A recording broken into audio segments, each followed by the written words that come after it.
मंच में उपस्थित शिवसेना के नेतागण संजय राउत जी, सांसद प्रियंका चतुर्वेदी जी, सांसद धैर्यशील माने जी, आनंद दुबे जी और यहां से होने वाले विधायक राजू श्रीवास्तव जी, मेरे सारे उत्तर प्रदेश के डुमरियागंज के भाइयों बहनों और युवा मित्रों, जैसे ही मैं आज महाराष्ट्र से मुंबई से उत्तर प्रदेश में आया, आने से पहले हर एक महाराष्ट्र के जिले में जा रहा था, गांव में जा रहा था, शहरों में बातचीत हो रही थी और सभी को पता था कि मैं उत्तर प्रदेश तो आने वाला हूं, प्रचार सभा लेने वाला हूं। लेकिन जो भी बातें चल रही थी मेरी उनके साथ, मुझे एक बात तो साफ पता चल रही थी कि सिर्फ डुमरियागंज में प्रचार सभा के लिए नहीं, लेकिन राजू जी आप मुझे विजय सभा के लिए भी बुलाने वाले, ये मुझे पता है। हर कोई जो मुंबई में है, जो हर एक इलाके में है, उत्तर प्रदेश से है, बहुत सारी बातें हम सुनते आए हैं, देखते आए हैं, न्यूज पे देखते हैं, अखबारों में पढ़ते हैं, लेकिन एक ही मुझे महसूस हो रहा है कि बदलाव की लहरें, परिवर्तन की लहरें यहां भी बह रही है। उत्तर प्रदेश में बदलाव होने वाला है, परिवर्तन होने वाला है। क्या मैं ठीक कह रहा हूं? परिवर्तन होने वाला है कि नहीं? जिस आशा से, जो एक आशावाद की बातें चल रही थी, परिवर्तन की बातें चल रही थी, सपा से भाजपा तक आप लेके गए, 2017 का जो चुनाव हुआ, एक विकल्प करके आपने कमल को चुना, भाजपा को चुना, लेकिन जो भी सपने दिखाए थे वो सपने पूरे कर पाए हैं? कर पाए हैं? तो परिवर्तन होना चाहिए कि नहीं? जो भी उस वक्त हम सुन रहे थे, बातें सुन रहे थे, हमें भी महाराष्ट्र में लगा कि चलो उत्तर प्रदेश में कुछ नया होने वाला है, उत्तर प्रदेश में विकास की गंगा बहने वाली है, केंद्र में भारत सरकार इतनी 303 की बहुमत से बनी हुई है, यहां भी बहुमत, यानी कैसा बहुमत? जैसे कोई राजा को बहुमत है, वैसे बहुमत की सरकार भाजपा की उत्तर प्रदेश में बन चुकी थी। लेकिन जो भी वादे थे, जो भी आशाएं दिखाई, जो भी सपने दिखाए, वो सपने सपने रह गए, सपनों का जुमला बन गया, लेकिन सपने खरे उतरे नहीं। उतरे क्या? सिर्फ नफरत की बातें हुई, सिर्फ दंगे की बातें हुई, डरावनी बातें हुई। अभी भी 5 साल बाद, यानी भारत सरकार तो 7 सालों से है, 2014 से है, बहुमत दोनों बार मिली थी।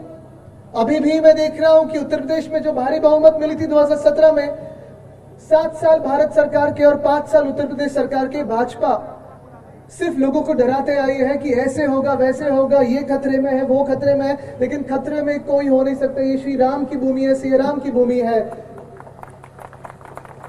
ये तो अपनी भूमि है, ये अपना देश है। अगर आप देखें, शिवसेना की राजनीति देखें, तो हमारे जो शिवसेना प्रमुख हिंदू हृदय सम्राट बाला साहब ठाकरे हैं, उन्होंने हमेशा यही कहा है कि जब जब राजनीति करे तो वो लोगों के लिए करे, समाज सेवा के लिए करे, राजनीति नहीं लेकिन समाज सेवा करे। जब जब चुन के आए, सरकारें बने, तो हर एक को हक है, हर एक को अधिकार है कि अपना अपना धर्म की बातें कहे, धर्म के अधिकार में कहे, लेकिन उसी के आगे जाते हुए शासन ये धर्म के बारे में होता नहीं, शासन ये लोगों के लिए होता है। खून खून में फर्क नहीं होता, हर एक का खून लाल होता है। ये मानव धर्म की बात है। मुझे याद है 3-4 साल पहले हमारे महाराष्ट्र में भी किसान आंदोलन छेड़े थे। हमारे किसाई भाई बहन मुंबई की ओर चले आ रहे थे, एक मोर्चा लेके आ रहे थे, बड़ा विशाल मोर्चा आ रहा था। और तभी की जो भाजपा सरकार थे, जिसमें हम भी शामिल थे, हमें अभी दुख होता है कि उस सरकार में हम शामिल थे, क्योंकि बहुत सारी गलत चीजें उस समय हुई। लेकिन अभी हम अच्छी शासन चला रहे हैं, महाविकास आघाड़ी चला रहे हैं। तब भी राजू जी उन किसानों को क्या क्या नाम कहे थे, क्योंकि उनका झंडा लाल था, उनकी खून का रक्त का जो खून का रंग था वो लाल था। उनको माओवादी कहा गया, उग्रवादी कहा गया, आतंकवादी कहा गया, लेकिन वो किसान थे, वो अपने हक के लिए चल के आ रहे थे। और मुझे लगता है वही चीजें अब भी पिछले साल यहां दोहराई थी। हुई कि नहीं? यहां लखीमखेरपुरी कौन भूल चुका है? कोई भूल चुका है? और ये बातें अपने मन में है, दिल में है, कहीं ना कहीं तो एक जख्म दे चुके हैं। और इसलिए मैं जब देखता आया हूं अभी भी जो कोई बातें चल रही थी, मैं राजू से पूछ रहा था कि यहाँ विकास हुआ कि नहीं। आप मुझे बताएं, ये तो प्रत्याशी है यहाँ से, आप मुझे बताएं विकास हुआ कि नहीं हुआ? नहीं हुआ है। लेकिन फिर जो आपके यहाँ के अभी के मुख्यमंत्री है, जो कल के चुनाव के बाद भूतपूर्व मुख्यमंत्री बनेंगे, वो जब हमारे मुंबई में आते हैं, कभी कभी अलग राज्यों में जाते हैं, जो हमारे अखबारों में बड़ी बड़ी एड्स देते हैं कि इतनी इन्वेस्टमेंट आई, इतनी फैक्ट्री आई, इतने रास्ते बने, ऐसे हुआ। सच में अगर आओ तो रोजगार बढ़ा है कि बेरोजगारी बढ़ी है? महिला अत्याचार बढ़े हैं कि महिला सम्मान बढ़ा है? अत्याचार बढ़ा है। सामाजिक न्याय बढ़ा है कि सामाजिक अन्याय बढ़ा है? धर्म में एकता बढ़ी है कि नफरतें बढ़ी है? और ये फिर कैसी सरकार चलेगी अगर बेरोजगारी बढ़ रही है, सामाजिक अत्याचार बढ़ रहे हैं, अन्याय बढ़ रहा है, महिलाओं की अगर देखिए आप हालत, तो पेपर में तो कहते हैं कि न्याय दिया है, सुरक्षा दी है, लेकिन मुझे तो वो दिखता नहीं है।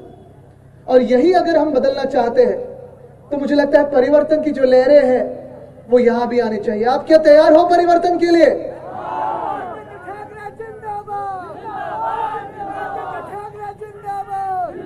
परिवर्तन का प्रतीक कौन होगा? परिवर्तन का प्रतीक हमारे प्रत्याशी जो यहाँ के उम्मीदवार है वो होंगे कि नहीं? क्योंकि अभी भी ये लड़ाई खत्म हुई नहीं है। यूपी को बदलना है, उत्तर प्रदेश को बदलना है, आगे लेके जाना है, सबको साथ में आगे लेके जाना है। भेदभाव की राजनीति, नफरत की राजनीति गाड़नी है, सबको एक साथ प्यार से आगे जाना है। और मुझे लगता है इसी के लिए हम सब साथ में आए हैं। जैसे राउत साहब कह रहे थे, प्रियंका जी कह रही थी, मुझे लगता है धैर्यशील जी भी कह रहे थे कि हमारे मुंबई में काफी सारे यहाँ के नागरिक अभी महाराष्ट्रियन बन के रह रहे हैं, मुंबईकर बन के रह रहे हैं। उनकी जिम्मेदारी तो हमारी है, उनके प्यार के साथ हमें उनको आगे लेके जा रहे हैं और लेके जाएंगे। लेकिन राजू जी, मुझे एक ही बात याद है जो शायद हम जो भी कर पाए वो कर पाए हैं, लेकिन तो भी देश के लिए अच्छी बात नहीं रही और एक घाव देके चला गया है। कोरोना का जब संकट आ रहा था, देश में बढ़ रहा था, मुझे लगता है 23 से 24 मार्च का वो दिन था, जनता कर्फ्यू लगा था। और तभी काफी सारे उत्तर प्रदेश के हो, बिहार के हो, भाइयों बहनों, मेरे सारे उधर के लोग, नागरिक जो मुंबई में बसे हैं, उनको वापस गांव में आना था, अपने माता पिता के पास आना था, अपने परिवारों के पास आना था, अपने बच्चों के पास आना था। सारी भीड़ उमड़ चुकी थी। हमारे कुर्ला स्टेशन हो, छत्रपति शिवाजी महाराज टर्मिनस हो, अन्य शहरों में भी काफी भीड़ उमड़ चुकी थी। सारे लोग ट्रेन के स्टेशन पे गए थे और पूछ रहे थे कि ट्रेनें कब छूटेगी, यहां से हम गांव कब जा सकेंगे, हमारे परिवारों के पास कब जा सकेगा, मेरे माता पिता के आशीर्वाद कब ले सकेंगे। और तब हम स्वयं फोन कर रहे थे, मुख्यमंत्री उद्धव साहब ठाकरे, महाराष्ट्र के मुख्यमंत्री भी फोन कर रहे थे भारत सरकार को कि यहाँ के सारे नागरिक जो है, बिहार के हमारे भाई बहन हो, उत्तर प्रदेश के भाई बहन हो, डुमरियागंज के भाई बहन हो, वो सारे वापस अपने माता पिता के पास जाना चाहते हैं। कृपा करके ट्रेनें छोड़े, क्योंकि उनको अपने घर जाना है, देखना है कि माता पिता के पास कोई है कि नहीं है। संकट तो बढ़ रहा था, कोविड का संकट बढ़ रहा था, और तो भी भारत सरकार मानी नहीं। 1 मई तक वो ट्रेनें बंद रखी। ये कैसी शर्मनाक घटना थी। और अगर आप देखते होंगे, टीवी पे भी चल रहा था सब कि काफी सारे काफले के काफले वहां से चल के आ रहे थे, लोग चल के आ रहे थे, महिलाएं अपने छोटे बच्चों को चल के आ रहे थे। और तभी उसी शाम को मुख्यमंत्री उद्धव साहब ठाकरे, जो महाराष्ट्र के मुख्यमंत्री है, उन्होंने एक अपील की, टीवी पे की, रेडियो पे की, हर जगह की कि ये देश अपना है, हम सारे लोग एक साथ हैं, ये कोरोना का संकट हम एक साथ लड़ सकते हैं। कोई भी अपने गांव मत जाइए, मुंबई भी आपका गांव है, मुंबई में आप रहिए, हम आपके ख्याल करेंगे। अगले 2 महीने तक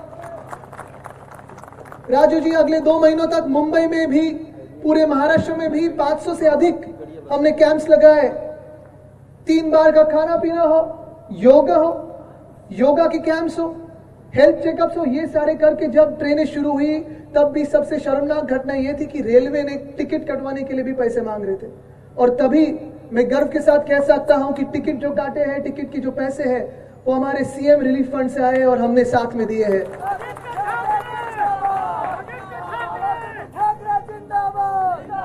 ये कोई राजनीति की बात नहीं थी, ये तो कोई चुनाव की बात नहीं थी राजू जी। हमें पता भी नहीं था कि हम तब डुमरियागंज आपके प्रचार के लिए आएंगे। ये कोई राजनीति की बात नहीं थी, ये एक रिश्ता था, प्यार का था, भाईचारे का था, ये अपने देश का रिश्ता था, मानव धर्म का रिश्ता था, और इसी रिश्ते को आगे लेके जा रहे हैं। अगर हमें परिवर्तन लाना है या बेरोजगारी को मिटाना है, रोजगार लाना हो, शिक्षा लानी हो, आरोग्य सुविधाएं केंद्र लाने हो, तो फिर हमें एक ही बात करनी होगी कि चुनाव के टाइम पे जब ईवीएम पर बटन दबाएंगे तो कौन सा निशान होगा?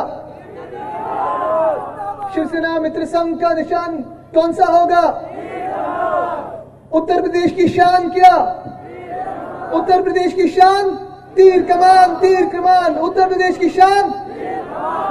और यही परिवर्तन हमें आगे लेके जाना। अगर आप परिवर्तन करने के लिए तैयार हो तो सब आप हाथ ऊपर करके मुझे दिखाइए कि ये परिवर्तन की ताकत है। मैं मीडिया के अपने सारे भाइयों से कहना चाहता हूं, ये सभा कवर कीजिए। ये एकजुट, ये ताकत इस उत्तर प्रदेश में परिवर्तन लाएगी। और मैं ये हमखास निश्चित तौर पर कह सकता हूं कि राजू जी 10 मार्च को परिवर्तन उत्तर प्रदेश में होगा, नई सरकार बनेगी और आप विधायक बनेंगे। धन्यवाद। जय हिंद, जय उत्तर प्रदेश, वंदे मातरम। एबीपी माझा, उघडा डोळे बघा नीट।